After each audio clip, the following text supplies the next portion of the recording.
హోషేయ గ్రంథము రెండవ అధ్యాయము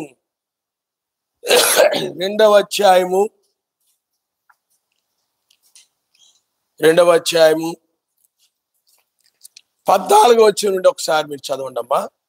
హోషేయ గ్రంథము 2వ అధ్యాయము 14వ వచనం. పిమ్మట దానిని ఆకర్షించి అరణ్యములోనికి కొనిపోయి అక్కడ దానితో ప్రేమగా మాట్లాడుదును. అక్కడ నుండి దానిని తోడుకొని వచ్చి దానికి ద్రాక్ష చెట్లు నిత్తును.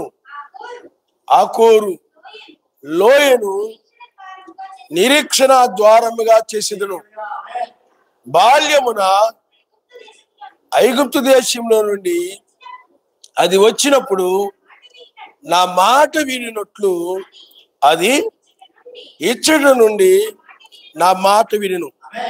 నీవు బయలు అని నన్ను పిలువక నా పురుషుడు అని పిలుతూ, ఇదే యావే వాక్కు. అది ఇక మీదట బయలుదేవతల పేర్లను జ్ఞాపకమునకు తెచ్చుకొనకుండాను అవి దాని నోట రాకుండాను నేను చేసేదను. ఆమెన్. చదువమ్మా. ఆ దినమున నేను నా జనుల పక్షముగా భూజంతువులతోనూ ఆకాశ పక్షులతోనూ నేలను ప్రాకు జంతువులతోనూ నిబంధన చేయుదును. విల్లును ఖడ్గమును యుద్ధమును దేశములో ఉండకుండా మాన్పించి వారిని నిర్భయముగా నివసింప చేయుదును. చాలా అయినా మన స్తోత్రం. హల్లెలూయా. మనము ప్రతి శనివారము దేని గురించి నేర్చుకున్నాం చెప్పండి? ప్రేమను గురించి మనం నేర్చుకుంటున్నాం. కాబట్టి పిల్లారా, ఎందుకు అని అంటే ఆయన యొక్క రాజ్యం అనేటువంటిది ఏ విధంగా ఉంటుంది అని అంటే అక్కడ ప్రేమ తప్ప మరి ఏమీ ఉండనటువంటి గొప్ప భూమి మీదకి మనము అడుగు పెట్టబోతున్నాం. మొన్న కొంతమంది ఏమండి సునీత విలియమ్స్ అని కొంతమంది ఉన్నారు. 9 నెలల్లో ఏమో పైన అంతరిక్షంలో ఉండి, అంటే మధ్యాకాశంలో ఉండి లేకపోతే అంతరిక్షంలో ఉండి వాళ్ళ కిందకు వచ్చాయి. కానీ మనమైతే ఆ అంతరిక్షంలో లేకపోతే ఆ మధ్యాకాశంలో 3.5 సంవత్సరాలు మాత్రమే అక్కడ ఉంటాం తప్ప ఆ తర్వాత మరలా మనము ఈ దేశంలోనికి రాము. కానీ మనము శాశ్వతమైనటువంటి ఆ యెరూషలేములోనికి మనం వెళ్ళబోతున్నాం. ఆయన నామమున ఆ భూమి అదే వాగ్దాన భూమి, రాత్రి లేని దేశం అంటారు. దాన్ని ఏమంటారు చెప్పండి? రాత్రి లేనటువంటి దేశం. ఇక్కడ రాత్రి ఉంది, 4 జాములు ఉన్నాయి. కానీ అక్కడైనట్లయితే ఆ రాత్రి అనేది లేదు కాబట్టి అక్కడ జాములు అనేవి కూడా ఉండవు. అందువలన ఆ రాత్రి లేని దేశమును స్వతంత్రించుకుందామని వాగ్దానం పొందిన వారికి వేకు నక్షత్రము వాగ్దానం చేయబడింది. కాబట్టి పిల్లారా, ఇప్పుడు ఈ యొక్క ప్రేమ చూడండి. మొట్టమొదటి ప్రేమ నీ కోసం ఏం చేసింది చెప్పండి? కల్వరి శిలువలో ప్రాణము పెట్టింది. ఆయన నామమున స్తోత్రం. హల్లెలూయా. ఆ ప్రాణము పెట్టడమే కాదు కానీ నీకు ఆయన నామాన్ని ధరింపజేసి ఆయన ఆత్మనిచ్చి మరలా నీ గురించి భద్రత తీసుకుని మళ్ళా 2వ రాకడ కొరకు సిద్ధపరిచింది కూడా ఏమిటి చెప్పండి? ఆయన యొక్క ప్రేమ. అందుకనే ఇక్కడ మనము ఈ లౌదీయ సంఘ కాలములో 2 ప్రేమలు మనం చూస్తున్నాం. అంటే 2 రాకడలే 2 ప్రేమలు. మొదటి రాకడ ఆయన ప్రేమ అనగా ఆయనే, అలాగే 2వ రాకడ.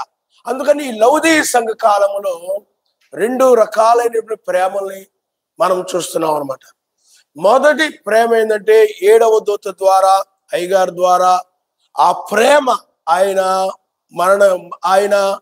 ఆ వధువు యొక్క పాపముల కోసం మరణించి ఆయన తిరిగి లేచి ఏమండి ఆ రక్తము ద్వారా ఆయన యొక్క పునరుద్ధానము ద్వారా ఆమెను శుద్ధీకరించి ఆయన నీతిమంతురాలుగా చేసి ఆయన ఆ విధంగా ఆ ప్రేమను చూయించినట్లు మనం చూస్తున్నాం. ఆ ప్రేమ సువార్తనే ఆ వార్తనే సువార్త అంటే ఏంటంటే ప్రేమ వార్త. మంచి వార్త అంటే ఏమిటి చెప్పండి? ఆయన ప్రేమను గురించిన వార్తనే సువార్త అంటారు. ఆయన యొక్క ప్రేమ నీ పట్ల ఆయన చూయించినటువంటి ప్రేమను గురించి చెప్పడమే ఆ సువార్త. అది ఎవరికి?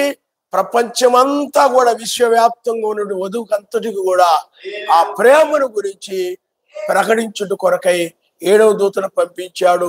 అలాగే 5 రకాల పరిచారకులైనటువంటి వారిని కూడా ఆయన పంపించాడు. అలాగే వధువును కూడా ఆయన ఈ లౌదీయ సంఘ కాలంలో ఆ ప్రేమను ప్రకటించినట్లు ఆయన ఆ మొదటి ప్రేమ, ఆ కలవరి ప్రేమ, ఆ ప్రేమను ప్రకటించినట్లు ఆయన చేశాడు. ఆయన నామనిస్తాడు. అందుకనే మొదటి రాకడలో గాని లేకపోతే ఎఫెసు ఆ యొక్క 7 సంఘకాలు లేకపోతే 7 సంఘకాలాల్లో 6 సంఘకాలాల్లో ఎక్కడ కూడా 2 ప్రేమలు లేవు. ఒక ప్రేమ మాత్రమే. అంటే మొదటి ప్రేమను మాత్రమే అపోస్తుల దగ్గర నుంచి పౌలు గారు కానీ, ఐరేనియస్, మార్టిన్, కొలంబా, లోదర్, వెస్లీ వీళ్ళందరూ కూడా ఆ యొక్క 6 సంఘకాలాల్లో కూడా మొదటి రాకడని మొదటి ప్రేమను వాళ్ళు బోధించారు.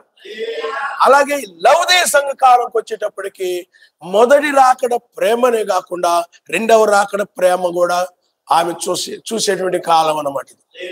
మొదటి రాకడలో 2వ రాకడను చూడలేదు. పౌలు కాలంలో 2వ రాకడను చూడలేదు. ఐరేనియస్ కాలంలో 2వ రాకడను చూడలేదు.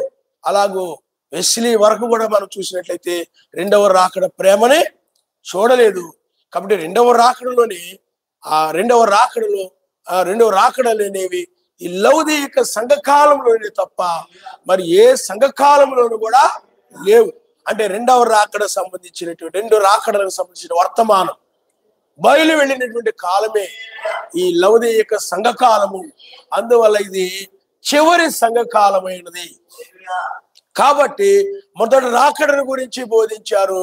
అలాగే 2వ రాకడ గురించి అంటే ఆయన రాబోతున్నాడని చెప్పారు తప్ప ఆయన రాకడ గురించి రాకడేమి జరగలేదు. బ్రహ్నాం గారి పరిచయంలో చాలా మంది బ్రహ్నాం గారి పరిచయంలో 2వ రాకడ జరిగిందని, బ్రహ్నాం గారు 2వ రాకడ పరిచయం చేశారని, ఆ మొదటి రాకడలో యోహాను 2వ రాకడ పరిచయం చేసినట్లే బ్రహ్నాం గారు 2వ రాకడ పరిచయం చేశారని అబద్ధం చెప్తున్నారు. మీకు అర్థమైందా? అది అబద్ధం. ఎందుకనంటే 2వ రాకడ నాకు తెలియదు అని బ్రహ్నాం గారు చెప్పారు. అది మనము ఆయన వచ్చే వరకు మనము అలా కనిపెట్టడమే, ప్రార్థించడమే తప్ప ఆయన ఎప్పుడు వస్తాడో ఎవరికి తెలీదు. పైన ఉన్న దూతలకు తెలీదు, భూమి మీద ఉన్న దూతలకు తెలీదు, కుమారుడు కూడా తెలియదు. వచ్చే వరకు కూడా ఆ కుమారుడు కూడా తెలియదు అని చెప్పాడు. ఆయన నమ్మనిస్తాడు. హల్లెలూయా. కాబట్టి బ్రహ్నాం గారు 2వ రాకడ రాబోతుంది. 2వ రాకడకు ముందుగా ఇదే, దీని తర్వాత అంటే ఏలియా తర్వాత అంటే మొదటి రాకడ ముందు యోహాను ఎలా ఉన్నాడో 2వ రాకడ మరలా ఏలియా ఉన్నాడు, 2వ రాకడ రాబోతుందని చెప్పాడే తప్ప 2వ రాకడ అనేది బ్రహ్నాం గారి పరిచయంలో జరగలేదు. కానీ 2వ రాకడ దర్శనాన్ని మాత్రం చూశాడు ఆయన. అది మెస్సయ్య కూడా చూశాడు. పరిశుద్ధ పర్వతం మీద జరిగిన దర్శనం ఏమిటి? అది 2వ రాకడ యొక్క దర్శనం. అలాగే సన్సెట్ పర్వతం మీద జరిగిన దర్శనం ఏంటి చెప్పండి? 2వ రాకడ యొక్క దర్శనం.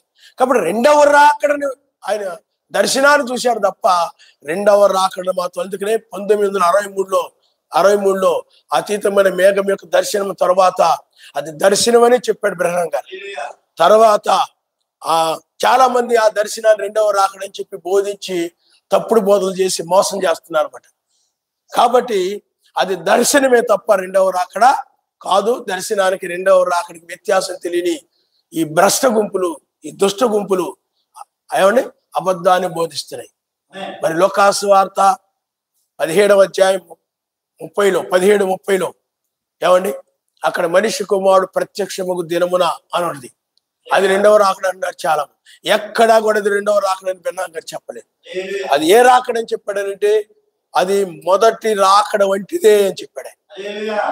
అది మొదటి రాకడ వంటిదే తప్ప రెండవ రాకడ వంటిదా అని ఆయన చెప్పలేదు. హల్లెలూయా. కాబట్టి పిల్లారా, మీరు ఆలోచన చేయండి. ఆయన యొక్క వధువు ఈ లౌదీయ సంఘ కాలంలో రెండు రాకడలని, అంటే మొదటి రాకడ యొక్క వర్తమానం ఉంది, అది అపోస్తుల బోధ. అలాగే రెండవ రాకడల గురించి కూడా ఆమె ఆ యొక్క వర్తమానాన్ని కూడా ఇన్నేటువంటి కాలమే ఈ లౌదీక సంఘ కాలం తప్ప మరి ఏ సంఘ కాలంలో కూడా ఈ వర్తమానము లేదు. హల్లెలూయా, హల్లెలూయా. కాబట్టి పిల్లారా, మీరు ఆలోచించండి. మొదటి రాకడికి రెండవ రాకడికి వ్యత్యాసము తెలుసుకోవాలి. ఈ లౌదీయ సంఘాలు రెండు రాకడలు జరిగాయి. ఏమండి, రెండు రాకడలు జరిగాయంటే ఎక్కడ జరిగాయి పాస్టర్ గారు? మొదటి రాకడ 2000 సంవత్సరాల క్రితం జరిగింది కదా, మరి రెండవ రాకడ ఎక్కడ జరిగిందంటే, క్షమించండి, మళ్ళీ మొదటి రాకడ రెండవ రాకడ ఏంటి, దీని అర్థం కావట్లేదు నాకనంటే, లోకాసు వార్త 17వ అధ్యాయం 30వ వచనం ఏంటంటే, మనిషి కుమారుడు ప్రత్యక్షమగు దినమున జరుగునట్టు, అది లోతు దినముల్లో జరిగినట్లుగానే మనిషి కుమారు దినముల్లో జరుగునట్టుంది అన్నమాట. అదే మొదటి రాకడలో జరిగినటువంటిది 7వ దూత పరిచర్యలో, బ్రహ్నాం గారి పరిచర్యలో మరలా తిరిగి జరిగాయి. అంటే మొదటి రాకడ మరలా అన్ని జనుల మధ్య మరలా తిరిగి ఆయన ప్రత్యక్షపరిచాడు. ఎందుకంటే మొదటి రాకడని సమరీలో యూదులు చూశారు కానీ అన్ని జనులు చూడలేదు. ఆ అద్భుతాలు, ఆ స్వస్థతలు, ఆ సూచక్రియలు, మాత్కార్యాలు అవన్నీ వాళ్ళు చూడలేదు ఆ యొక్క ఆ మొదటి రాకడని. అందుకని మరలా అన్ని జనుల మధ్య మరలా మొదటి రాకడ యొక్క ఏమండి ప్రత్యక్షతని మరలా 7వ దూత ద్వారా ఆయన బయలుపరుచుకున్నాడు. అందుకనే బ్రహ్నాం గారు ఇది మనిషి కుమారుని యొక్క, అంటే లోకాసు వార్త 17వ అధ్యాయం 30వ వచనంలో ఆయన మనిషి కుమారుడు ప్రత్యక్షమగు దినమున జరుగునని ఉంటుంది. అది ఏమని చెప్పాడంటే మొదటి రాకడ వంటిదే అని చెప్పాడు ఆయన. రెండవ రాకడని చెప్పలేదు. అందుకనే చూడండి, మొదటి రాకడ వంటివి బ్రహ్నాం గారు ఎక్కువగా ప్రస్తావించినటువంటి 3 విషయాలు, 3 సందర్భాలు. అవేమిటనంటే, అబ్రహాము దగ్గరకు వెళ్ళినప్పుడు 3 మనుషులు వెళ్ళారు. ఆ 3 మనుషులు వెళ్ళినప్పుడు ఆ 3 మనుషుల్లో ఒకడు సర్వశక్తిమంతుడు. ఆ సర్వశక్తిమంతుడు శరీరధారి అయి అబ్రహామును కలుసుకుని శారా యొక్క హృదయ రహస్యాలు చెప్పాడు. ఆయన మనిషి. హల్లెలూయా. అది మొదటి రాకడ సంబంధించి. అందుకనే మొదటి రాకడలో హృదయ రహస్యాలు బయలుపాటు. అలాగే మరలా మొదటి రాకడలు సమరయ స్త్రీ యొక్క హృదయ రహస్యాలు బయలుపరిచాడు ఆయన. సమరయ స్త్రీ యొక్క ఆమె పాపములు, ఆమె ఎంతమంది భర్తలు కలిగి ఉందో, ఆమె జీవితం ఏమిటో ఆమెకి తెలియజేశాడు. కాబట్టి హృదయ రహస్యాలు అక్కడ బయలుపరచబడ్డాయి. అర్థమైంది మీకు? ఆ తరువాతకు వచ్చేటప్పటికి 3వది ఏంటంటే, బ్రహ్నాం గారి కాలంలో హృదయ రహస్యాలు మళ్ళీ బయలుపరచబడ్డాయి.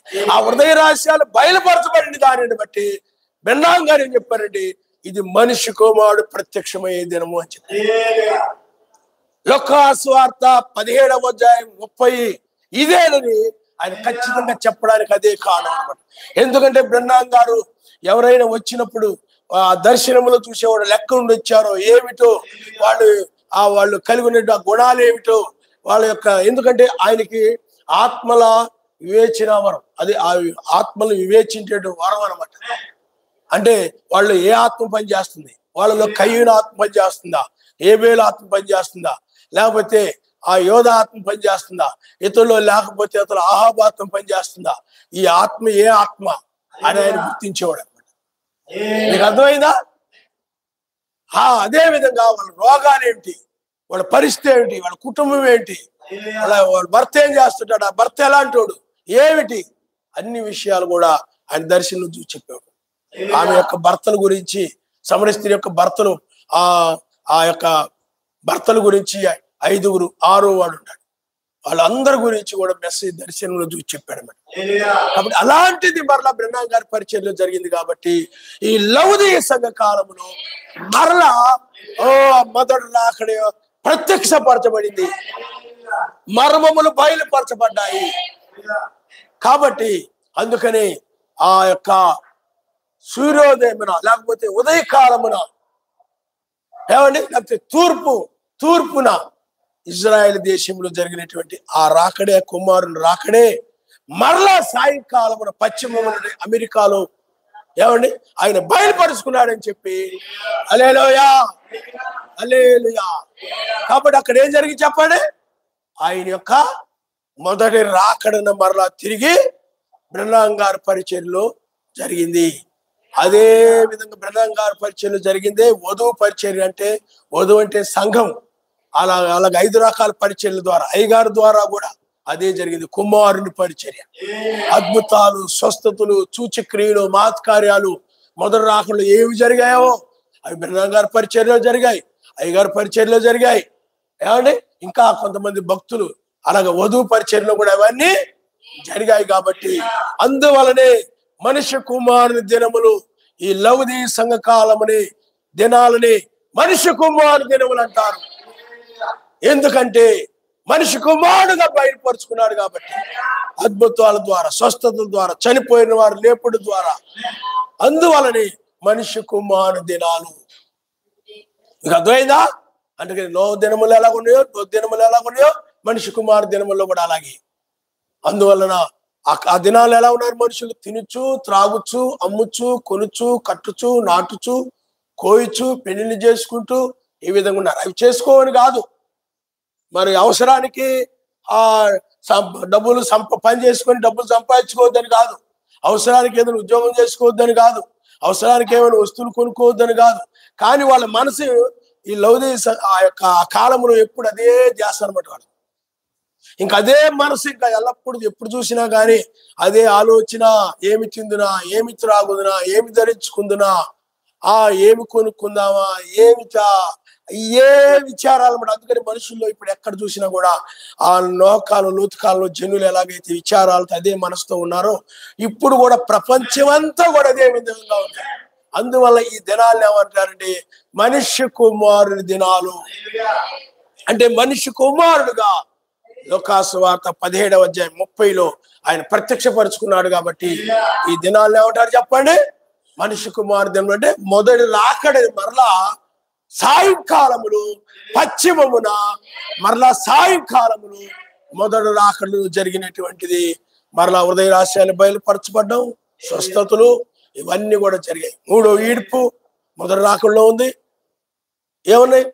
3 ఈడ్పులు ఉన్నాయి. అలాగే ఈ సాయంకాలంలో కూడా 3 ఈడ్పులు ఉన్నాయి. కాబట్టి అందువల్ల చాలా మంది బ్రహ్నాం గారి పరిచయాలు అవన్నీ జరిగాయి కాబట్టి ఆయన క్రీస్తు అని, మొదటి రాకడలో జరిగినవి బ్రహ్నాం గారి పరిచర్యలు జరిగాయి కాబట్టి ఈయనే ఆ మెస్సయ్య అని ఆ విధంగా చెప్పారు. కానీ ఆయన ఏమన్నాడంటే నేను మెస్సయ్యని కాదు, మీ సహోదరుణ్ణి. కానీ అవి ఆనాడు పరిశుద్ధాత్మ ద్వారా ఆ విధంగా. ఎందుకంటే ఆయన ఇంకొక సందర్భం చెప్పండి, పెంతెకోస్తు పండుగ నాడు ఏ విధంగా అయితే పన అల్లాడించబడిందో, అంటే పరిశుద్ధాత్మ కుమ్మరించబడినప్పుడు వాళ్ళు ఏ విధంగా అయితే వాళ్ళు పిల్లారా మేల్కొన్నారు, అదే విధంగా మరలా లోకాసు వార్త 17 పెంతెకోస్తు దినాల్లో పరిశుద్ధాత్మ కుమ్మరించబడిన రీతిగానే మరలా ఈ లౌదీ సంఘ కాలంలో కుమ్మరించబడి అదే అద్భుతాలు, అదే సూచక్రియలు ఆయన వధువు ద్వారా జరిగాయని చెప్పాడు. ఆయన నమస్కారం హల్లెలూయా. కాబట్టి పిల్లారా, అందువల్ల మొదట రాకడని ఇజ్రాయేలు చూశారు, సమరీలు చూశారు. మరలా తర్వాత 2000 సంవత్సరాల్లో 6 సంఘ కాలాల్లో ఎవరు మరలా మొదటి రాకడు చూడలేదు. మొదటి రాకడిని ఎవరో చూడలేదు. మరలా ఈ లౌదీ సంఘ కాలంలో మరలా 7వ దూత ద్వారా, అంటే 7వ దూత యొక్క పరిచర్యలో మనిషి కుమారుడు పరిచర్య జరిగింది. అప్పుడు ఈ హృదయ రహస్యాలు బయలుపరచబడ్డం. ఇది మొదటి రాకడ. కాబట్టి ఈ 2వ రాకడ కూడా జరిగేది కూడా ఈ లౌదీ సంఘ కాలంలోనే. ఇది 2 రాకడలు బయలుపరుచుకునేటువంటి కాలమే లౌదీ సంఘ కాలం. ఇది చాలా ప్రాముఖ్యమైనటువంటి కాలం అని మనం గ్రహించాలి. ముందుకు సంఘ కాలాల్లో లేవు. ఒక రాకడ గురించే బోధించారు, ఒక రాకడను గురించే ప్రకటించారు. కానీ ఇక్కడికి వచ్చేటప్పటికి మనిషి కుమారుని రాకడలో జరిగినవి మరలా తిరిగి జరుగుడు ద్వారా మనిషి కుమారు దినముల్లో మనం ఉన్నాం. అందుకని ఇప్పుడు మనం లోతు దినముల్లో లేము, నోహు దినములో లేము, అవి గతించిపోయాయి అప్పుడే. కానీ అలాంటి దినాలే ఇప్పుడున్నా కానీ ఇవి మనిషి కుమారుడు దినాలు. ఇవి ఏ దినాలు చెప్పండి? ఇవి మనిషి కుమారుని దినాలు. ఎందుకనంటే ఈ యొక్క మనిషి కుమారుని యొక్క సూచక్రియ జరిగింది కాబట్టి మనిషి కుమారు. ఎందుకంటే మొదటి రాకుళ్ళు ఎలాగైతే పరిశుద్ధ పర్వతం మీద అతీతమైన మేఘంలో దర్శనం ఇచ్చాడు, అదే విధంగా బ్రహ్నాం గారి పరిచయంలో కూడా అతీతమైన మేఘం యొక్క దర్శనం. అంటే మొదటి రాకడే మరలా బ్రహ్నాం గారి పరిచయంలో జరిగింది. మరి అలాంటిది ఈ 2000 సంవత్సరాల్లో అంటే బ్రహ్నాం గారి పరిచర్యకు ముందు లేదు. ఆ పర్వతం మీద అతీతమైన మేఘంలో యొక్క దర్శనము లేదు.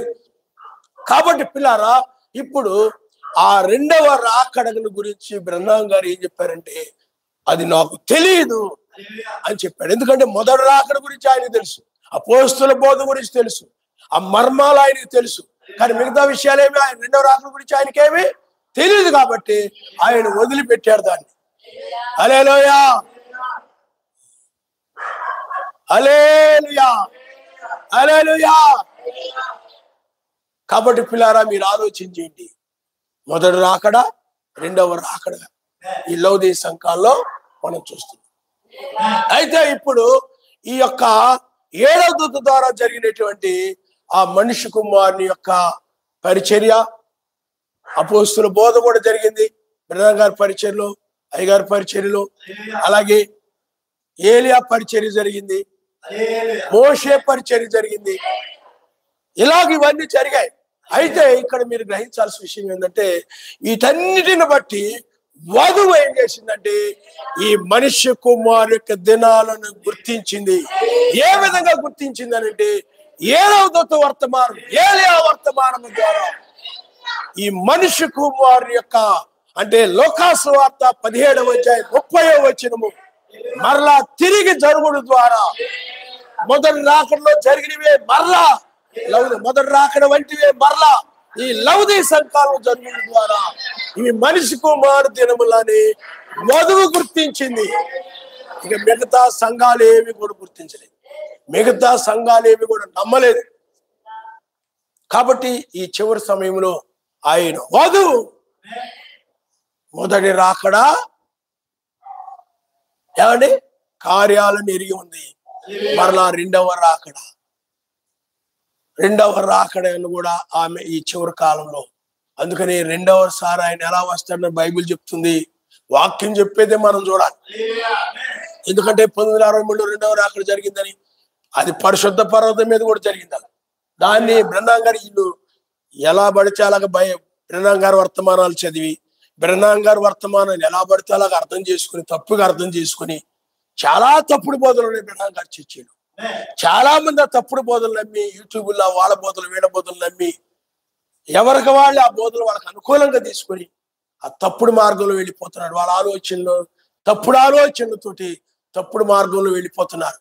కానీ బైబిల్ ఏం చెప్తుందంటే, ఆయన రెండవసారి ఆయన వేకు చుక్కగా వస్తాడని గంటాపదంగా బైబిల్ చెప్తుంది, వాక్యం చెప్తుంది. దాన్ని బ్రహ్నాం గారు కూడా చెప్పారు. ఆయన నమ్మకం. హల్లెలూయా, హల్లెలూయా. కాబట్టి ఇప్పుడు పిల్లారా, 7వ దూత వర్తమానం నమ్మినటువంటి వధువు, అలాగే అయ్యగారు. అందుకనే బ్రహ్నాం 7 అక్షరాలు ఉంటాయి, జాన్సన్ 7 అక్షరాలు ఉంటాయి, అలాగే రైమండ్ జాక్సన్ అని ఆయన ఉన్నారు, 7 అక్షరాలు ఉన్నాయి. కానీ ఆ గుంపు కూడా ఇప్పుడు అది ప్రమాదంలో ఉంది. ఎందుకు ప్రమాదంలో ఉందంటే, రైమండ్ జాక్సన్ గుంపు వాళ్ళు మెస్సయ్య అంటే బ్రహ్నాం గారు ముద్రలో ఒక మాట చెప్పారనమాట. ఆయన ఏం చెప్పాడంటే, నాకంటే శక్తిమంతుడు, నాకంటే గొప్పవాడు ఒక ఆయన వచ్చున్నాడు, ఇద్దరం ఒక చోట ఉండ కుదరదు, ఆయన ఎచ్చవలసింది, నేను తగ్గవలసింది అనే మాటను తీసుకుని ఆ రైమండ్ జాక్సన్ ఆయనే అపోస్తుల బోధ రెండవ రాకడ అనరు కానీ అపోస్తుల బోధ రైమండ్ జాక్సన్ది, బ్రహ్నాం గారి యొక్క వారసుడు ఆయనే అని చెప్పి ఆ విధమైన బోధ అది కొనసాగుతుంది. అది దాన్ని వాళ్ళు కొనసాగింపు పరిచర్య అంటారు. దాన్ని ఏమంటారు వాళ్ళు? కొనసాగింపు పరిచర్య. కాబట్టి పిల్లలు అది కాదు, కానీ ఇక్కడ కనుక మనం చూసినట్లయితే ఏడవ దూత, ఏడవ సంఘ కాలము, ఏడవ సంఘ కాలములోనే బైబిల్లో ఆయన రాకడ అంటే ఏడవ దినములో లేకపోతే ఏడవ సంఘ కాలములో లేకపోతే 7లో ఆనోకు ఎలాగైతే కొనుక్కోబడ్డాడు, అలాగే ఏడవ సంఘ కాలంలోనే వధువుని తీసుకుని వెళ్ళడానికి ఆయన రంగం మీదకి రావాల్సి వచ్చింది. అందుకని 7వ దూత వచ్చాడు కాబట్టి 7వ సంఘ కాలం అని, ఇది 7వ దినమని, ఇవి మనిషి కుమారుని దినాలని బయలుపరచబడ్డాయి. ఈ మనిషి కుమారుని దినముల్లోనే ఏమండి, ఈ 7వ దినములోని 7వ సంఘ కాలంలోనే ఆయన వస్తాడని, ఆయన న్యాయాధిపతిగా ఆయన తీర్పు తీరుస్తాడని, ఆ దినము, ఆ జాము, ఆ గడియ ఆయన వచ్చినప్పుడు బయలుపరచబడుతుందని బైబిల్ చెప్తుంది. ఆయన మనిషి హల్లెలూయా, హల్లెలూయా. అప్పుడు అందువల్ల 7వ సంఘ కాలంలో 7వ జాములోనే, అందుకని 7 సంఘ కాలాలు 7 జాములు అంటారు. 7వ సంఘ కాలంలోని 4 జాములు ఉన్నాయి. అందుకనే ఈ 4వ జాము ఏంటి, మొదటి జాము ఏంటి, సాయంకాలం. సాయంకాలమే 7 దూత వర్తమానం. హల్లెలూయా. కానీ ఇప్పుడు రెండవసారి ఆయన ఏ విధంగా వస్తున్నాడు చెప్పండి. మార్కు సువార్త 13వ అధ్యాయం 35వ వచనంలో ఉంది. ఆయన రెండవసారి ఎప్పుడు వస్తాడని బైబిల్ చెప్తుంది చెప్పండి. అస్తమయమును వచ్చునో, అర్ధరాత్రి వచ్చునో, కోడి కూసే వేళ వచ్చునో, తెల్లవారుజామును వచ్చునో అనుంది. అంటే ఆయన ఎప్పుడు వస్తాడో సంవత్సరాలు చెప్పలేదు, కానీ ఆయన ఏ జాముల్లో వస్తాడు అంటే ఒక జాముల్లో వస్తాడు, ఏదో ఒక దినములో వస్తాడు, ఏదో ఒక గడిలో వస్తాడని మాత్రం ప్రస్తావించబడింది. కాబట్టి ఆయన వచ్చినప్పుడు మాత్రమే ఆ దినం ఏమిటో, ఆ జామ్ ఏమిటో, ఆ గడి ఏమిటో బయలుపరచబడుతుంది తప్ప ముందుగా ఎవరికి తెలియదు. వచ్చినప్పుడు మాత్రమే, ఆ కుమారుడు వచ్చినప్పుడు మాత్రమే, ఆయన వచ్చినప్పుడు మాత్రమే, ఆ యజమాని వచ్చినప్పుడు మాత్రమే తెలుసు తప్ప ముందుగా ఎవరికి తెలియదు. కాబట్టి ఆయన 1993లో తూర్పు నక్షత్రం కనపడి, ఇదిగో నేను త్వరగా వస్తున్నాను, అది బైబిల్లో ఉందని నాకు తెలియదు. తూర్పు నక్షత్రం కనపడి, కానీ బైబిల్లో ఖచ్చితంగా ఇదిగో నేను త్వరగా వచ్చున్నాను, ప్రకాశమానమైన వేకు చుక్కనైనానని చెప్పి బైబిల్లో చదవక ముందే, ఏమండి, ఎవరి దగ్గర వినక ముందే, కలలో ముందుగా ఏమీ తెలియనటువంటి బైబిల్ గురించి కానీ సువార్త గురించి ఏమి, ఎందుకంటే బైబిల్లో ఆయన ఎప్పుడు కూడా ఏమీ తెలియని వారిని ఆయన పిలుచుకుంటారు. అన్ని తెలిసిన వాళ్ళు పిలిచారు అనుకోండి, ఇది నా బలం వలన, నా జ్ఞానం వలన, నా అనుభవం వలన, నా తెలివితేటల వల్ల ఇదంతా జరిగిందని వాళ్ళకి అతిశయం గర్వం వచ్చేస్తారు, హెచ్చించేసుకుంటారు. తమను తాము ఏం చేసుకుంటారు చెప్పండి, హెచ్చించేసుకుంటారు. అందుకని ఆ హెచ్చింపు రాకుండా ఉండడం కోసమై బలహీనుల్ని, ఎన్నిక లేని వారిని, తృణీకరించబడిన వారిని ఆయన ఎన్నుకుంటాడు. మోషేను అలాగే ఎన్నుకున్నాడు, ఆ విధంగా దావీదును కూడా అలాగే ఎన్నుకున్నాడు. అలాగా ఎన్నుకున్నప్పుడు ఏమీ తెలియని, అందువలనే ఇప్పుడు నేను వాళ్ళ దగ్గర నేర్చుకొని చెప్తున్నాను, వీళ్ళ దగ్గర నేర్చుకొని చెప్తున్నాను, అది చెప్తున్నాను, ఇది చెప్తున్నాను, కుదరదు. ఇది ఆయన వల్ల జరుగుతున్నది. అందువల్ల ఇది ఆయన భయపరిచేటువంటి, ఆయన కనపరిచేటువంటి కార్యమే ఇది. లేకపోతే ఏమి తెలియని ఒక వ్యక్తి వచ్చి, బ్రహ్నాం గారు తర్వాత, బ్రహ్నాం గారు గొప్ప ప్రవక్త, తర్వాత అయ్యగారు సువార్త బోధించారు, గొప్ప బలముగా వాడబడిన వ్యక్తి అనమాట, సత్యం కోసం బలంగా నిలబడిన వ్యక్తి. వాళ్ళ తర్వాత ఏమి తెలియని ఒక వ్యక్తిని తీసుకొచ్చి ఆయనే జరిగించుకుంటాడు. ఆయన మనిషి. హల్లెలూయా, హల్లెలూయా. కాబట్టి పిల్లారా, 1993లో ఆయన ఇదిగో త్వరగా వచ్చున్నాను, ప్రకాశమ ఇదిగో త్వరగా వచ్చున్నాను, తూర్పు నక్షత్రం కనబడి. అలాగే ప్రకటన గ్రంథం 2వ అధ్యాయం ఏమో చెప్పండి, ఇదిగో త్వరగా వచ్చున్నాను, ప్రకాశమానమని వేకు చుక్కనై ఉన్నారు. ఖచ్చితంగా వాక్యానికి ఆ కళకు సరిపోయింది. ఇప్పుడు వేకు చుక్క రెండోసారి వస్తాడు అన్నమాట. 1993లో అవును, ఇదిగో తూర్పు నక్షత్రం కనబడి త్వరగా వచ్చున్నానని చెప్పాడు కదా. కాబట్టి ఇప్పుడు ఆయన ప్రకటన గ్రంథంలో కూడా నేను త్వరగా వచ్చున్నాను, ప్రకాశమానం ఎక్కువ చుక్కనై ఉన్నాను అని చెప్పాడు. కాబట్టి అలాగే అస్తమయం వచ్చును, అర్ధరాత్రి వచ్చును, కోడిగూసి వేడి వచ్చును, తెల్లవారుజామున వచ్చును అన్నాడు. కాబట్టి ఇప్పుడు వేకువ చుక్క తెల్లవారుజామునే వస్తుంది. కాబట్టి ఇప్పుడు ఆయన తెల్లవారుజామున వచ్చాడు. అందుకనే మన సొంత కల్పితం ఏమీ లేదు, ఉన్నది ఉన్నట్లుగా చెప్పడమే. మన సొంత అనువాదాలు చేయకూడదు. సొంత అనువాదం బైబిల్ ఏం చెప్తుందే అదే. హల్లెలూయా. ఆయన అస్తమయములు వచ్చును, అర్ధరాత్రి వచ్చును, కోడిగూసే వేళ వచ్చును, తెల్లవారుజామున వచ్చును ఉంది. తెల్లవారుజాములు ఉన్నాయి. అదే ఏమండి. అలాగే ఇదిగో త్వరగా వచ్చున్నాను ఏమండి, వాని వారి క్రియలు బట్టి నేను ప్రతిఫలం ఇస్తాను, నేను ప్రకాశమాన్ని వేకొచ్చుకున్నాను. ఆ యొక్క ఏలియాను పంపించింది నేనే అన్నాడు ఆయన. ఏలియాను పంపించింది ఎవరు చెప్పండి? ఆయనే. అందుకని యేసు అను నేను సంఘం గురించి సాక్ష్యం ఇచ్చుటకు యేసు అని నేను నా దూతలు పంపి ఉన్నాను. సంఘాల గురించి 7 సంఘాల గురించి సాక్ష్యం ఇచ్చింది ఎవరు? 7వ దూత ఏలియా. పంపింది ఎవరు? మెస్సయ్య.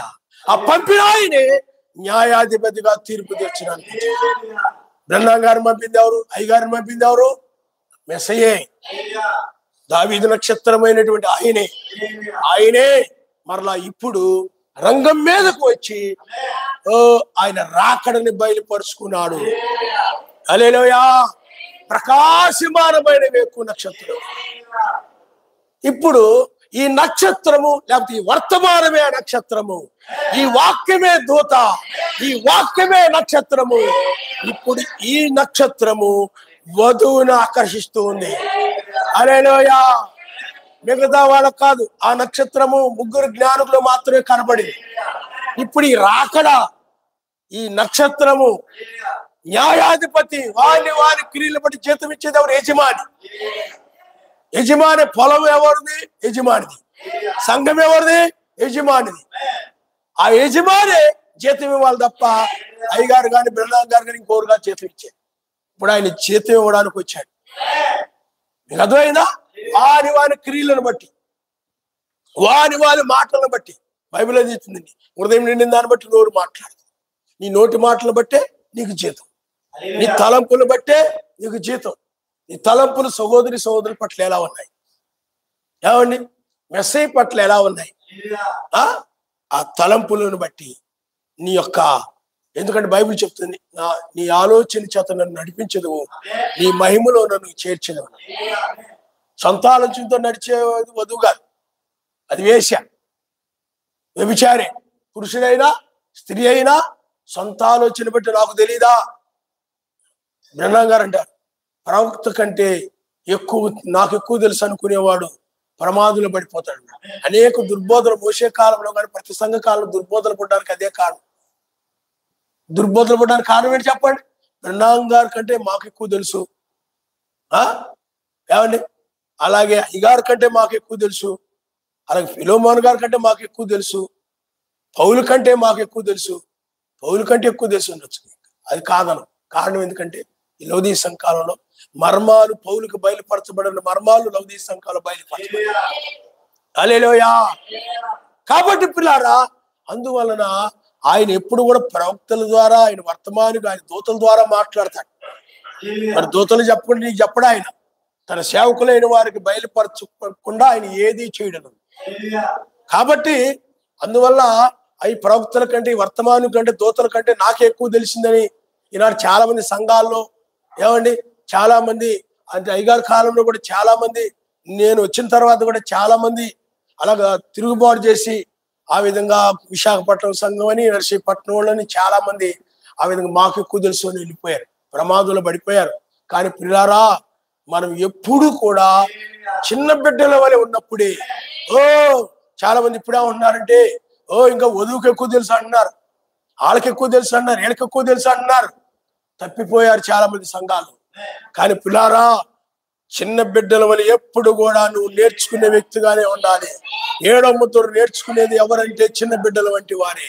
కాబట్టి ఆనాడు 3 జ్ఞానులు ఆ నక్షత్రాన్ని అందరికి కనబడలేదు కానీ, అందరిని ఆకర్షించలేదు కానీ, ఆ నక్షత్రము 3 జ్ఞానులు మాత్రమే ఆకర్షించింది. హల్లెలూయా, హల్లెలూయా. ఆ 3 ఎవరు కాదు కానీ నోహు యొక్క సంతానమైనటువంటి ముగ్గురులో నుండి వచ్చిన వాళ్ళే. ఆ ముగ్గురులో నుండి ఎవరు వచ్చారు? నోహు సంతానం ఎవరు? షేము, ఆము, యాపెతు. ఆ ముగ్గురులో నుండి ఎవరు వచ్చారు? ఇజ్రాయిలీలు, సమరీలు, అన్యులు. ఆ ముగ్గురులో నుండి వచ్చిన వారే ఆ ముగ్గురు వారి ఆ యొక్క ప్రత్యక్షత కలిగి ఆ నక్షత్రమును చూశారు. అది ప్రకృతిలో కనబడిన నక్షత్రము. కానీ ఇప్పుడు ఈ నక్షత్రము మెస్సయ్యే, సర్వశక్తిమంతుడే, రాజులకు రాజు అయిన వాడే, అందరికంటే గొప్పవాడు, ప్రవక్తల కంటే గొప్పవాడు, యోహాను కంటే గొప్పవాడు, వధువు కంటే కూడా గొప్పవాడు. ఎందుకంటే వధువుకి ఆయనే సరసై ఉన్నాడు. కాబట్టి ఇప్పుడు ఆయన వచ్చి ఇప్పుడు రంగం మీదకి వచ్చాడు. ఇప్పుడు ఈ వేకు నక్షత్ర వాక్యము బహు కొద్ది మందిని మాత్రమే ఆకర్షిస్తుంది. ఆయన మనుషులు హల్లెలూయా, హల్లెలూయా, అందరి కాదు. అందుకని నా తండ్రి ఆకర్షిస్తేనే ఎవరు నా ఎందుకు రానున్నాడు మొదటి రాకడలో. ఇప్పుడు కూడా ఆయన ఆకర్షిస్తేనే తప్ప, ఆయన యొక్క వాక్యం ఆకర్షిస్తేనే తప్ప, ఆ ప్రకాశవంతమైన వర్తమానము ఆకర్షిస్తేనే తప్ప ఏమండి. అందుకని ఎవ్వరూ రాలేరు ఇక్కడికి, ఎవరి వర్తమానాన్ని విశ్వసించలేదు, తృణీకరిస్తారంతే, ఆకర్షించలేదు. ఆ రాజ్యం ఏదో కాదు కానీ, ఆ యొక్క తలరాయి ఏదో కాదు కానీ, ఆ మెస్స ఏదో కాదు, ఎవరో కాదు కానీ ఆయన రాజ్యం అని బైబిల్ చెప్తుంది. హల్లెలూయా. ప్రేమ అంటే ఆయనే. ఇప్పుడు ఆయనే 7 సంఘకాలముల తర్వాత ఇప్పుడు తలరాయిగా, ఇప్పుడు అంటే ఆయనే ఆ కుమారుడైన వాడి న్యాయాధిపతిగా, వానికి చెప్పిన ప్రతిఫలం ఇచ్చే న్యాయాధిపతిగా రంగం మీద నిలబడి ఇప్పుడు తలరాయి కాలంలో మనం శిరస్సు కాలంలో ఉన్నాము. ఆ శిరస్సుకు సంబంధించిన వధువు మాత్రమే, శరీరం మాత్రమే ఇప్పుడు ఆకర్షించబడుతుంది. హల్లెలూయా. కాబట్టి పిల్లారా, మీరు ఆలోచన చేయండి. ఇప్పుడు ఎక్కడున్నాం మనం చెప్పండి? చివరి సమయంలో. హల్లెలూయా, హల్లెలూయా. ఇప్పుడు శిరస్సు వచ్చిన కాలంలో మనం ఉన్నాం. శిరస్సు అనగా ఎవరు చెప్పండి? ఆయనే. బృందాం గారు సంఘాలు ఏం చేస్తున్నారంటే, ఆ మేఘం శిరస్సులా కనపడుతుండేటప్పటికి ఇదిగో తలరాయిలా ఉంది కదా అన్నారు. తలకాయ ఒకటి వచ్చిందని అర్థమైందా? శిరస్సు అంటే తలకాయ, అంటే తలకాయ వచ్చిందని కాదు, ఆయనే. హల్లెలూయా. ఆయనే రంగం మీదకు వచ్చి ఒక పాదము సముద్రం మీదను, ఒక పాదం భూమి మీదను 7 ఉరుములు, ఆయన వాటి శబ్దములు అంటే 7 ఉరుములు ఆయన నుండి బయలు విడిచాడు. అందుకని 7 ఉరుములు 2 రకాలు భిన్నంగా చెప్పాడు. 7 ఉరుములు, 7 ముద్రలు, 7 ఉరుములు అని చెప్పాడు. మరలా ఆయన ఏం చెప్పాడండి?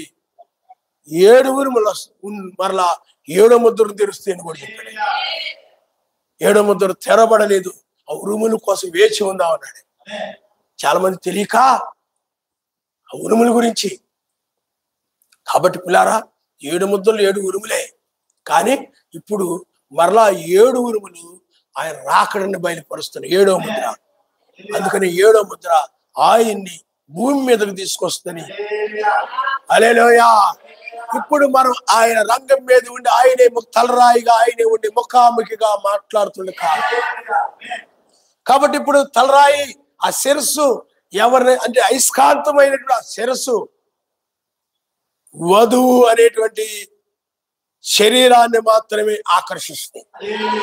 ఇనుము, అయస్కాంతాన్ని ఇనుము మాత్రం ఆకర్షిస్తే మిగతా రాళ్ళు, రప్పలు, చెక్కలు, ముక్కలు ఏవి ఆకర్షించవు, ఏవి రావు అయస్కాంతం దగ్గరికి. మనం చూస్తుంటాం రోడ్ల మీద అక్కడక్కడ అయస్కాంతాన్ని పట్టుకుని కర్ర కట్టి రోడ్ల మీద ఇలా అంటారు. ఎందుకంటే రోడ్డు మీద చాలా మట్టి ఉంటది, ఇసుక ఉంటుంది, రాళ్ళు ఉంటాయి, రకరకాల చెత్త ఉంటది. కానీ ఆ అయస్కాంతము ఆ రాళ్లలో, చెత్తల్లో ఉన్న ఇనుప ముక్కలు మాత్రమే ఆకర్షించేస్తాడు. ఇప్పుడు కూడా వధువు మాత్రమే తలరాయికి ఆకర్షించబడుతుంది తప్ప ఈ తలరాయి వర్తమానములకు ఆకర్షించబడుతుంది తప్ప, ఈ పునరుద్ధార వర్తమానానికి ఆకర్షించబడుతుంది తప్ప మరి ఏ చెక్క ముక్కలు కానీ ఏది కూడా ఆకర్షించబడదు. అందుకని ప్రియులారా ఇక్కడ హోషేయ గ్రంథములో అదే చెప్తున్నాడు ఆయన. హోషేయ గ్రంథములో ఏం చెప్తున్నాడు చెప్పండి? ఆయన దానిని ఆకర్షించును. హల్లెలూయా, హల్లెలూయా. చూడండి కొరింథీయులకు రాసిన పత్రిక ఒకసారి మనము మొదటి కొరింథీయులకు రాసిన పత్రిక 3వ అధ్యాయంలో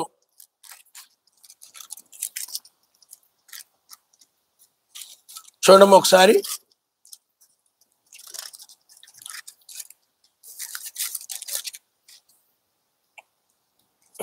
3వ అధ్యాయము 10వ వచనం నుండి మరొకసారి చూద్దాం.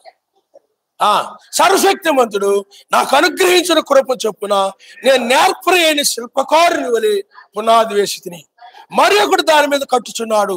ప్రతివాడు దాని మీద ఎలా కట్టుచున్నాడో జాగ్రత్తగా చూసుకుని వలెను. వేయబడినది తప్ప మరి ఒక పునాది ఎవడును వేయనేరడు. ఆ పునాది మెస్సయే. ఎవడైనా పునాది మీద బంగారము, వెండి, వెలగల రాళ్ళు, కర్ర, గడ్డి, కొయ్యకాలు మొదలైన వాటితో కట్టిన వాని పని కనబడును. ఆ దినమున దాన్ని తేటపరచబడును, అది అగ్ని చేత బయలుపరచబడును. మరి వాని పని ఎట్టిదో దాన్ని అగ్నియే పరీక్షించును. పునాది మీద ఒకడు కట్టిన పని నిలిచిన ఎడల వాడు జీతం పుచ్చుకొనును. ఒకని పని కాల్చివేయబడిన ఎడల వారికి నష్టం కలుగును గనుక అతడు తన మటుకు రక్షింపబడును గాని అగ్నిలో నుండి తప్పించుకున్నట్టు రక్షించబడును. కాబట్టి ఇప్పుడు నిజమైనదేదో, ఇలా నిజమైన అపోస్తుల పునాది మీద ఉన్న వాళ్ళు ఎవరు?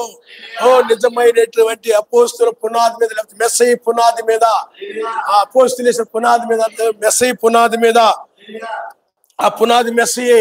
ఎవరైతే కట్టబడ్డారో ఆ వధువు మాత్రమే ఈనాడు ఈ యొక్క వర్తమానానికి ఆకర్షించబడుతుంది.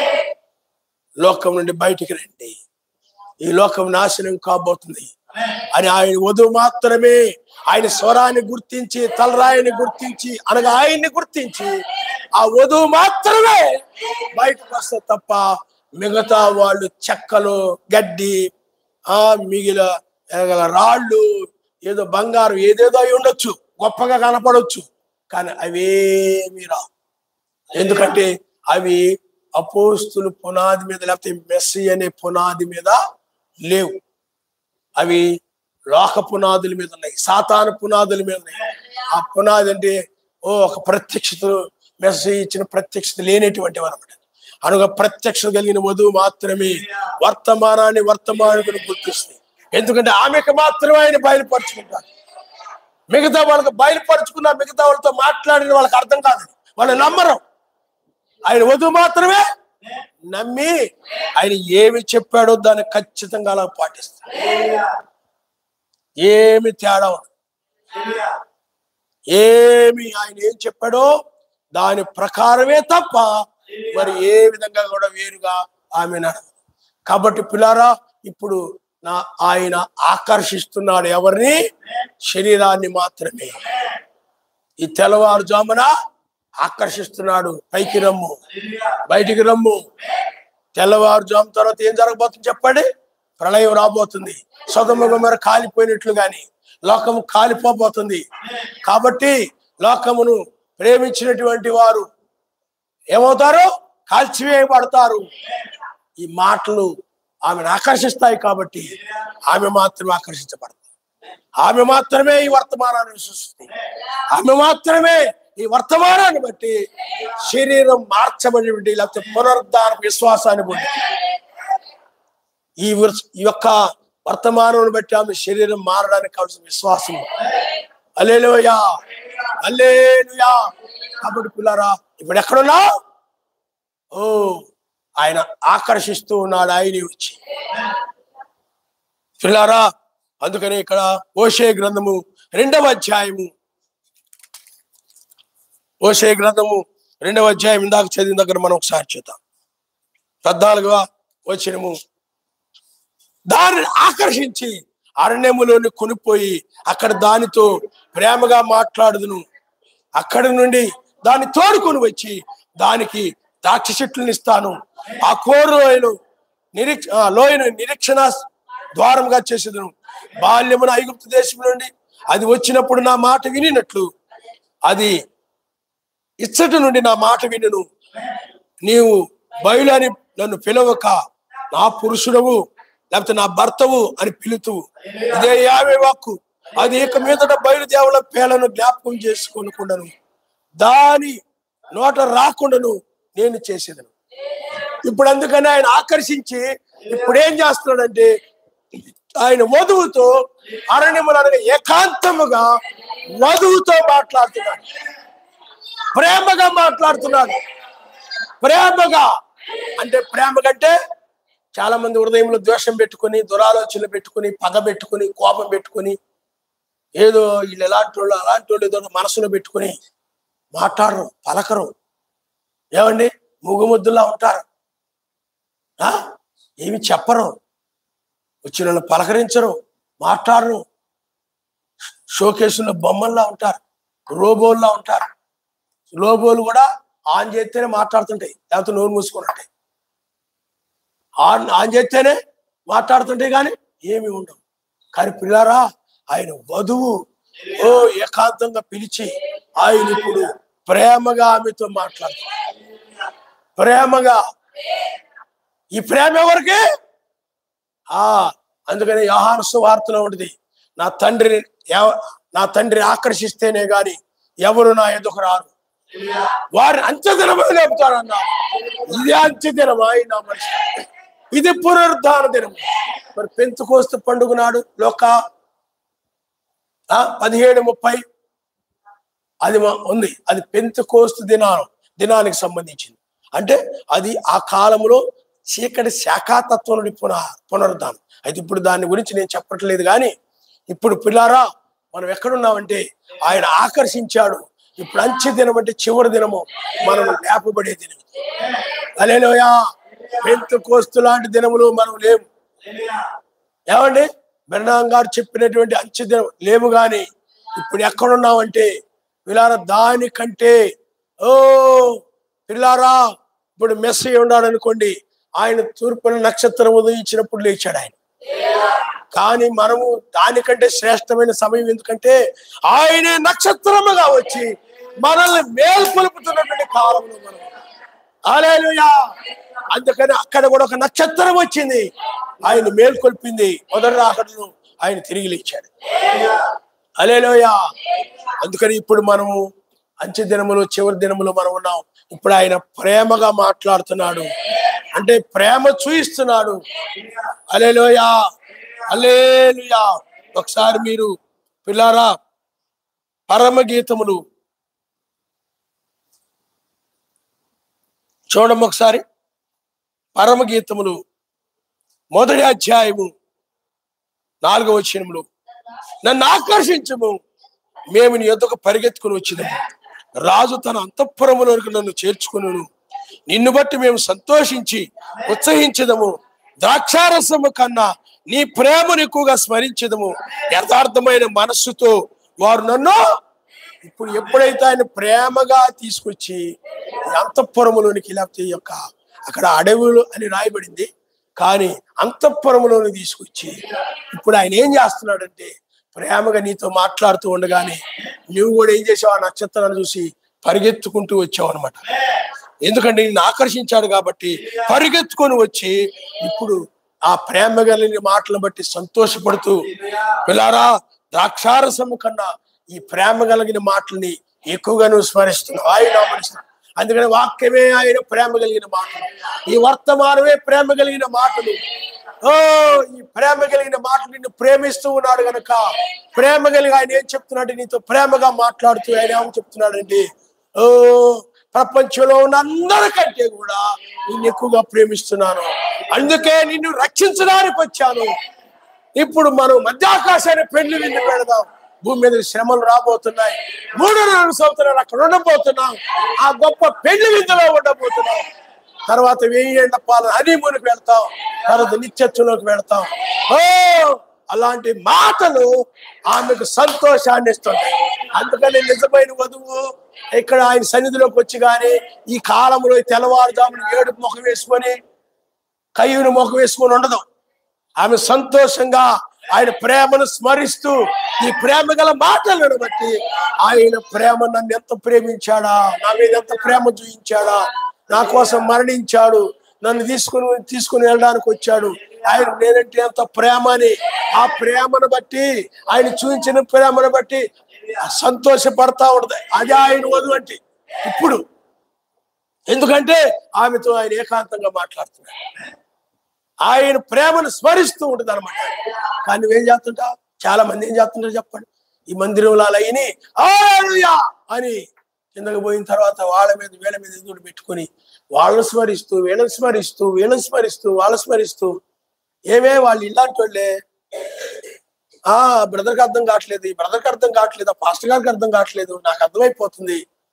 అవునండి, అవును, మీరు చెప్పేది కరెక్టే, వాళ్ళు అలాంటి వాళ్ళే, వీళ్ళు ఎలాంటి వాళ్ళే. వాళ్ళ తప్పులు ఏడు తప్పుల గురించి మాట్లాడుకుంటూ కూర్చుంటారు అంతే. ఏమండి? ప్రేమ దోషాలను కప్పుతుంది. ఆయన ప్రేమ స్మరించడం ఉండదు, ప్రేమను గురించి మాట్లాడుకోవడం ఉండదు. కిందకెళ్ళినా కానీ ఎంత మంచి వర్తమానం ఆయన ఇచ్చాడు మనకి, ఎంత ప్రేమ గల వర్తమానం ఇచ్చాడు ఆయన. మీరు సంతోషించారా? నేను ఎంతో ఆనందించాను అని కిందకెళ్ళి సహోదరితో మాట్లాడలేడు. వర్తమానం అయిపోయినా కానీ ముఖం ఎత్తి పట్టుకుని వెళ్ళిపోతాడు, వాళ్ళ మీద పెట్టుకుని వెళ్ళిపోతాడు. ఎవరైనా అలా ఉన్నారంటే వాళ్ళు ఇంకా దయ్యం కింద ఉన్నట్టే, సాతాను యొక్క ప్రభావం కింద వాళ్ళు ఉన్నట్టే. నీ హృదయం నిండిన దాని నోరు మాట్లాడుతుంటే ఈ వర్తమానం నీ హృదయంలో ఉందంటే మరలా కిందకెళ్ళిన సహోదరితో వెళ్ళినా కానీ ఆ వర్తమానాన్ని గురించి మాట్లాడుతున్నావు అనుకోండి, అక్కడ ఆయన ఉంటాడు. నీ ఇంటికి వెళ్ళినా కానీ నీ భార్యతో ఏం మాట్లాడాలి, నీ భర్తతో ఏం మాట్లాడాలి? నేను బహుగా ఆనందించాను, నాతో ఆయన మాట్లాడాడు, ఎంత ప్రేమ చూపించాడు మన పట్ల అని నీ భర్తతో ఈ వర్తమానాన్ని పంచుకోలేదనుకో, మీ ఇద్దరు కూర్చొని స్మరించుకోలేదనుకో, ఏమండి? స్మరించుకోకుండా వాళ్ళ గురించి వీళ్ళ గురించి ఏవో చెడుగా చెప్పుకుంటా, వాళ్ళ ప్రేమ లేదు, వీళ్ళ ప్రేమ లేదు, వాళ్ళు ఎలాంటి వాళ్ళు, వీళ్ళు ఎలాంటి వాళ్ళు అని ఎవరో గురించి చెడుగా చెప్పుకుంటా ఉంటే దయ్యం ఉంటుంది అక్కడ. ఆ కొంపలో సాతాను ఉంటాడు, సింహాసనం వేసుకొని ఆడు అలా ఉంటాడు ఆ ఇంట్లో. ఎందుకంటే నువ్వు మాట్లాడుకునేది నీ హృదయంలో ఉంది అయ్యే కాబట్టి. అందువల్ల నిజమైన వధువు ప్రేమ కలిగిన మాటలు విని ఆయన ప్రేమకు సంతోషపడుతూ ఆ ప్రేమను ధ్యానిస్తూ లేకపోతే స్మరిస్తూ స్మరించుకుంటూ జ్ఞాపకం చేసుకుంటూ ఆ విధంగా ఉంటుందే తప్ప ఇంకా విగ్రహాల పేర్లు ఎత్తదు, లోకాన్ని గురించి ఆలోచించదు, లోకాన్ని గురించి మాట్లాడదు, బయలుని పలకదు. ఇంకా ఐగుప్తు నుండి బయటకు వచ్చినప్పుడు ఎలా మాట విందో అలాగ మాట వింటూ చాలా ప్రేమగా ఉంటుందని భక్తుడు చెప్తున్నాడు. ఆయన నా మనిషి. కానీ కిందకి వెళ్ళగానే నువ్వు ఆ వర్తమానాన్ని పంచుకుంటావా? నువ్వు వర్తమానాన్ని బట్టి ఏం ఆనందించావు, నాకు చాలా పశ్చాత్తాపం కలిగింది. నిజంగా నాతో ఆయన మాట్లాడినప్పుడు నా దోషాలన్నీ బయటకు వచ్చాయి. నేను చాలా కోపిష్టి మనిషిని. కానీ ఆ కోపాన్ని గురించి మాట్లాడినప్పుడు ఆ వర్తమానంలో అది నా గురించి మాట్లాడినట్టు అనిపించింది. ఇప్పుడు ఆ కోపం అంతా కూడా నా నుండి పోయింది అని నువ్వు పంచుకుంటావు. నిజంగా నన్ను ఆయన మార్చాడు, నేను ఆ మాట విన్న దగ్గర నుంచి మారిపోయాను, నా వర్తమానం నన్ను ఎంతో కదిలించింది, నాతో ఆయన ఎంత ప్రేమగా మాట్లాడాడు. ఆ ప్రేమ ఏం చేసిందంటే నాలో ఉన్న నా తప్పులన్నీ అని సరిదిద్దింది. ఆ ప్రేమ లోకాన్ని అంతా నాలో తీసేసింది. ఆయన ప్రేమ నాలో ఉన్న కోపాన్ని తీసి ఆ మాటలన్నీ నువ్వు చెప్తావు అనమాట. ఏమి చెప్పవు, మూగుమొద్దు రోడ్డు పక్కన ఉంటాయి నరికేసిన మొద్దులు, మూగుమొద్దులు అవి ఏం దొరికితేనే దొరుకుతాయి, కదిలిస్తేనే కదులుతాయి. అవి ఎవరు మాట్లాడతాయి, అవి నువ్వు కూడా అంతే కిందకి అలాగ మూగుమొద్దులాగా, ఇంటి దగ్గర కూడా మూగుమొద్దులాగా. వర్తమానాల గురించి ఏం మాట్లాడుకోరు, ఆయన ప్రేమ గురించి ఏం మాట్లాడుకోరు. నువ్వు అలాంటి దానివి, నువ్వు ఇలాంటి వాడివి, మీ నాన్న అలాంటి వాడి, మీ అమ్మ ఇలాంటిది, మీ అత్త అలాంటి వాడి, మీ నాన్న ఇలాంటి వాడి, అలాగే వాళ్ళ మీద చెప్పుకుంటూ ఉంటారు. అక్కడ కూర్చొని మాట్లాడుకుంటూ ఉండి మొఖాలు పెట్టుకొని ప్రేమ లేకుండా, పలకరించకుండా, వందనాలు చెప్పకుండా, ఏమండి ఏమీ లేకుండా అలాగ ముద్దు మొఖాలు వేసుకుని ఉంటుంటారు అనమాట. వీళ్ళు ఆయన ప్రేమ చూసిన వాళ్ళు కాదు, వీళ్ళు ఆయన ప్రేమను స్మరిస్తున్న వాళ్ళు కాదు. ఇలాంటి వాళ్ళు ప్రమాదంలో పడతారు. ఆయన వధువు ఎప్పుడు కూడా ఆయన ప్రేమను, ఈ రెండవ రాకడి యొక్క ప్రేమను, మొదటి రాకడి యొక్క ప్రేమను, రెండవ రాకడి యొక్క ప్రేమను ఆమె స్మరించుకుంటూ ఉన్నది. అదే ఆయన వధువు. ఇప్పుడు ఆమెతో ప్రేమగా మాట్లాడుతున్నాడు. ఆయన వధువు తీసుకుని వెళ్తాడు, కానీ లోకముతో ఇంకా ఆయన ప్రేమగా మాట్లాడలేదు. మన వధువు ఎత్తబడిన తర్వాత లోకాన్ని ఆయన నాశనం చేస్తాడు. ఆయన ఈ లోకం ఇలాగే ఉండదు. అందుకనే నువ్వు ఏదైనా కలిగి ఉన్న అవసరాలు బట్టి కొనుగున్నా తమదిగా అన్నట్టుగా ఉండాలి. అవసరాన్ని బట్టి లోకంలో భూమి మీద ఉన్నంతకాలం ఏమిటో అవసరమే, నువ్వు కొనుక్కోవచ్చు. ఆశలు వేరు, అవసరాలు వేరు. కానీ నువ్వు కలిగి ఉన్నా వాటి మీద మనసు లేకుండా ఆయన ప్రేమను స్మరించుకుంటూ ఉండాలి. వీటిని నువ్వు కలిగి ఉన్నా వీటిని ప్రేమించకూడదు. నీ ఇంట్లో వస్తువులు ఉండొచ్చు, వాటిని ప్రేమించకూడదు. అవి హృదయంలో రానివ్వకూడదు. ఎందుకంటే లోకంలో వాటిని ప్రేమించొద్దని బైబిల్ చెప్తుంది. ఆయన ప్రేమనే స్మరిస్తూ ఉండాలి. ఆయనకు చేసిన మేలులు, ఆ ప్రేమతో చేసిన మేలులు, ప్రేమతో పలికిన మాటలు, ఆయన కార్యములు, ఆయన తీర్పులో నిన్ను తప్పించడము.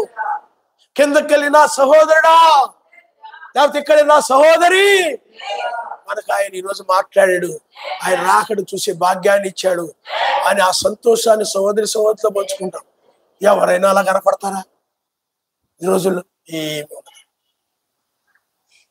ఈ రాత్రి నేను, లేకపోతే ఉదయం వేళ, ఈ మధ్యాహ్నం వేళ నేను ఒక స్వరాన్ని విన్నాను. ఆయన వర్తమానం, ఆ బోరధ్వని విన్నాను. నాకు ఆయన నన్ను ఎంత ప్రేమిస్తున్నాడా, మనల్ని ఎంత ప్రేమిస్తున్నాడా అని అర్థమైంది అనే మాటలు నీ నోట ఎప్పుడైనా సహోదరుల దగ్గర వస్తాయా? సహోదరులతో ఏమైనా మాట్లాడతావా? మీ ఆయనతో ఏమైనా అంటావా? ఏమి అనం. కిందకెళ్ళి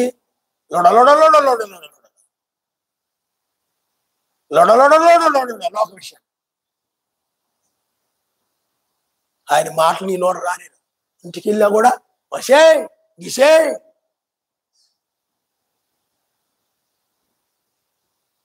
ఎలాంటి మాటలు, ఎలాంటి వ్యవహారం.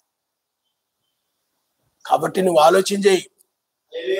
కాబట్టి పిల్లారా, ఆయనను స్మరిస్తూ ఉండేటువంటిదే ఆయన వధువు. దాన్ని బట్టి మీరు ఆలోచన చేయండి. ఇప్పుడు ఈ లౌదీయ సంఘ కాలంలో 2 రాకడలను మనము చూస్తున్నాము. బ్రహ్నాం గారి పరిచయంలో మొదటి రాకడ జరిగింది. అయితే ఆయన మరణించడం అది ఏం కాదు, కానీ ఎందుకంటే మొదటి రాకలు ఆయన మరణించాడు. కాబట్టి మళ్ళీ బ్రహ్నాం గారు కూడా మరణించారు. కాబట్టి ఈ యొక్క బ్రహ్నామిడ్స్ లో కొంతమంది ఒక గ్రూప్ ఉంది, క్రీస్తు బ్రహ్నామిడ్స్ గ్రూప్. ఇప్పుడు బ్రహ్నాం నామం ద్వారా రక్షణ కలుగుద్దని చెప్తే దాగుంపు అది లేదు. బ్రహ్నాం గారు ఆ సూచికలు, అద్భుతాల మాత్కార్యాల వరకు జరిగాయి తప్ప బ్రహ్నాం గారు మెసేజ్ లాగా మరలా ప్రాణం పెట్టలేదు. ఎందుకంటే బ్రహ్నాం గారు అన్నాడు, నేను మీ వల్లే కనికరింపబడిన ఒక పాపిని అని చెప్పాడు. ఆయన హల్లెలూయా, హల్లెలూయా. అతను కూడా ఒక తాగుబోతు తండ్రికి జన్మించాడు, ఒక పాపపు తండ్రికి జన్మించాడు. నీకు అర్థమైందా? ఆయన పరిచర్యలో జరిగాయి. అందులో మనిషి కుమారుడుగా ఆ పరిచర్యలో రుజువు చేసుకున్నాడు తప్ప బ్రహ్నాం గారు మనిషి కుమారుడు కాదు. అందుకని శరీరం వేరు, ఆ ప్రత్యక్షత వేరు. శరీరాన్ని బట్టి ఆయన వేరే విధంగా కనపడచ్చు బ్రహ్నాం గారు. శరీరాన్ని బట్టి మెసేజ్ చూడండి, ఈయన మరియమ్మ కుమారుడు కాదా, యేసేం కుమారుడు కాదా అన్నారు. కానీ ఆత్మను బట్టి చూస్తే, ప్రత్యక్షతను బట్టి చూస్తే ఆయన పైనుండి వచ్చిన వాడు. ఈయన కూడా ప్రత్యక్షతను బట్టి చూస్తే మెస్సయ్య యొక్క ప్రత్యక్షత, బయలుపాటు, ఏలి ఆత్మ మనిషి కుమారుడుగా కూడా బయలుపరచుకున్నాడు. ఇప్పుడు మరలా ఆయన రంగం మీదకి వచ్చాడు. ఇప్పుడు మనము అంచె దినములో ఉన్నాం. ఇప్పుడు ఎవరైతే ఆయన ప్రేమను స్మరిస్తూ ఉన్నారో, ఈ ప్రేమ మాటలు విని, ఆయన ప్రేమను మాటలు విని, అంటే ఆయన ఈ వర్తమానానికి ఆకర్షించబడి, మాటలు ఆకర్షించబడి, ఏమండి ఈ ప్రేమ మాటలు ఎవరైతే వింటున్నారో, ఈ నక్షత్రానికి ఆకర్షించబడి ఈ వర్తమానం ఎవరైతే ఈ ప్రేమ కలిగిన మాటలని, ఎందుకంటే ఆయన ప్రేమ కలిగిన మాటలు కొంతమంది నమ్ముతారు, కొంతమంది ఏమో శత్రువులుగా తయారైపోతారు. మీకు అర్థమైందా? ఆనాడు కూడా మెస్సయ్య యొక్క వాక్యం ఏం చేసి చెప్పండి, ప్రత్యక్షత లేని వాళ్ళు ఏమైపోతారు? ధర్మశాస్త్రానికి విరోధంగా బోధిస్తున్నాడు, ధర్మశాస్త్రానికి విరోధంగా మాట్లాడుతున్నాడు మెస్సియా అని చెప్పి ఏం చేశాడు చెప్పండి? సిలువ వేశాడు. అలాగే అయ్యగారు బ్రహ్మం గారు కూడా బోధిస్తూ ఉంటే ఆయన ముగ్గురైతే ఒకడైన తప్పుడు బోధలు చేస్తున్నారు, తీర్థంలో బాప్తిజం మెసేజ్ చెప్తే అబద్ధ బోధలు చేస్తున్నారు, వీళ్ళు ఒక్కడని నామంలోని లేచిపోయారు. లేచి ఏం చేశారు చెప్పండి? శత్రువులుగా మారిపోయారు. ఇప్పుడు కూడా వేకుచుక్క ద్వారా అంటే నీతి సూర్యుడే తెల్లవారుజాములు వచ్చాడు ఆయన, అంటే మెస్సయే తెల్లవారుజాములు వచ్చాడు. ఇప్పుడు వేకుచుక్కగా ఉన్నాడు ఆయన, న్యాయాధిపతిగా ఉన్నాడు. ఇప్పుడు ఇలా జరుగుతుంది అని చెప్తూ ఉంటే ఈ సంఘాలలో ఏమన్నా 1963 జరిగిందయ్యా, బ్రహ్మం గారు క్రీస్తయ్యా, వధువు ద్వారా రాకడ జరుగుతుందయ్యా, మేము మధ్యాకాశంలో ఉన్నాం, 1000 ఏళ్ల పాలనలో ఉన్నాం అని వాళ్ళు ఏమైపోయారంటే నాకు శత్రువులుగా మారిపోయారు. ప్రత్యక్ష లేని వధువు మాత్రం ఏం చెప్పండి? పట్టుకోలేదు. ప్రత్యక్ష లేని లోకరీతికి జ్ఞానం వివేకం కలిగిన వాడు ఏం చేస్తాడు చెప్పండి?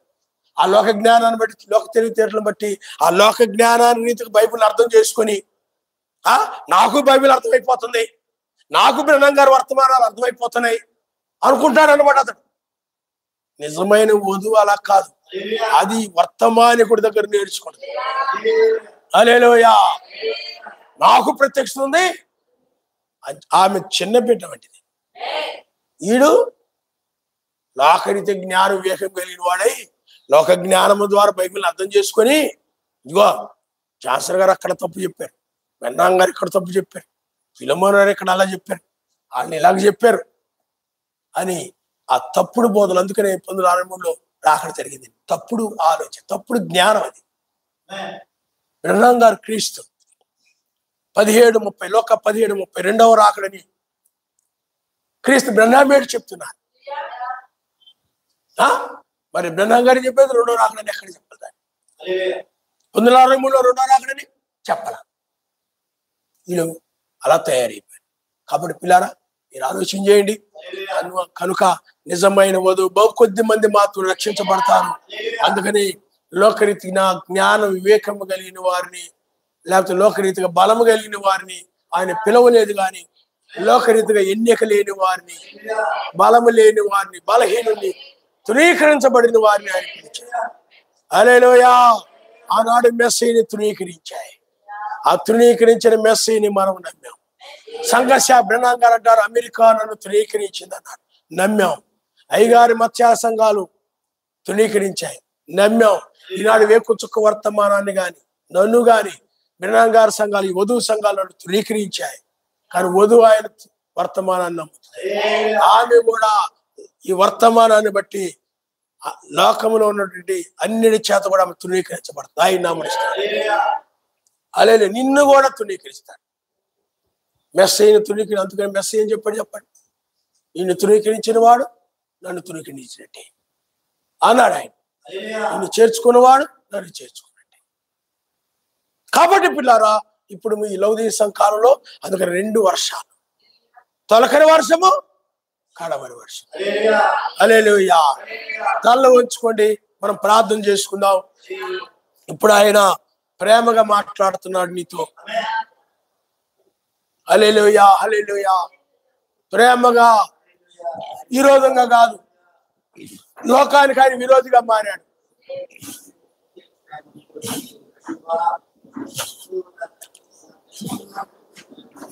ఆయన ప్రేమను స్మరిస్తున్నావా? ఆ ప్రేమను బట్టి ఆ సంతోషాన్ని, సంతోషించే వారితో సంతోషించడం ఉంది. కానీ నీవు ఆ సంతోషాన్ని ఏమి పంచుకో. ఆలోచన చేయి సహోదరుడా. అసలు ఆయన ప్రేమ గురించే మాట్లాడు. ఇలాంటి వాళ్ళు ప్రమాదంలో పడతారు సుమా. ఆయన ప్రేమను గురించి చెప్పం. ఒక వర్తమానమైన తర్వాత నిన్ను కదిలిస్తే నోరు తెరుస్తాను. నాతో ఆయన మాట్లాడాడు. నేను ఈరోజు మంచి వర్తమానం విన్నాను. మన మంచి సహోదరుడా, ఈరోజు మంచి వర్తమానం విన్నాం. ఈరోజు మనకు ఆయన మంచి విషయాన్ని బయలుపరిచాడు. ఆ విధంగా సహోదరితో పంచుకుంటాం. కానీ ఏం మాట్లాడకుండా మూగ మధ్యలాగా వెళ్ళిపోతున్నాం. మూగోడు ఏమి చెప్పడు, ఏమి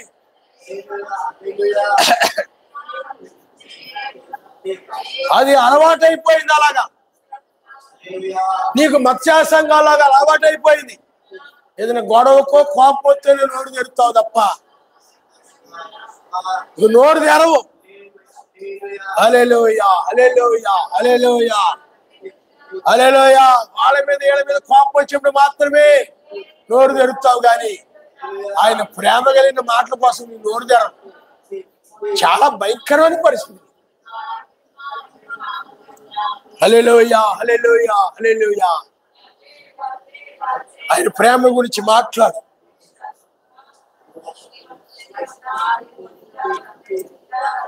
లెక్కించలేని స్తోత్రములు యావే ఎల్లప్పుడూ నీ పాడెదన్. లెక్కించలేని స్తోత్రములు యావే ఎల్లప్పుడూ నీ పాడెదన్. ఇంతవరకు నా బ్రతుకులో, ఇంతవరకు నా బ్రతుకులో నీవు చేసిన మేలకై లెక్కించలేని స్తోత్రములు యావే ఎల్లప్పుడూ నీ పాడెదన్. ఆయన ప్రేమను బట్టి ఆయన స్తుతించడం, ఆయన గురించి మాట్లాడడం, నువ్వు పొందిన ఆనందాన్ని ఇతరులతో పంచుకోవడం, ఆ సంతోషాన్ని సహోదరులతో చెప్పుకొని పంచుకోవడం, అలాంటి ప్రేమ. అంతేగాని వాళ్ళ మీద వీళ్ళ మీద ఏదో పెట్టుకొని, వాళ్ళ మీద వీళ్ళ మీద మనసులో పెట్టుకొని పాటలు పాడుతుంటే డేంజర్స్ అమ్మా. నువ్వు వాళ్ళ మీద వీళ్ళ మీద మనసులో పెట్టుకొని పాటలు పాడుతున్నావేమో ప్రమాదం. నీకంటే నీ మీద ఎవరు విరోధంగానో లేదా తప్పుగానో మనసులో పెట్టుకొని, ఆ సిస్టర్ మీద ఆ బ్రదర్ మీద మనసులో పెట్టుకొని, నేను బాగానే ఉన్నానంటగా ఆ బ్రదర్ లాగా ఈ బ్రదర్ లాగా నువ్వు పాటలు పాడుతున్నావు అంటే డేంజర్స్ అమ్మా. నీ హృదయంలో వాళ్ళని పెట్టుకొని పాడుతున్నావు, అది తప్పు. ఆయనను పెట్టుకొని పాడాలి, ఆయన కలిగి ఉండి స్తుతించాలి. ఆరాధన అయిపోయిన తర్వాత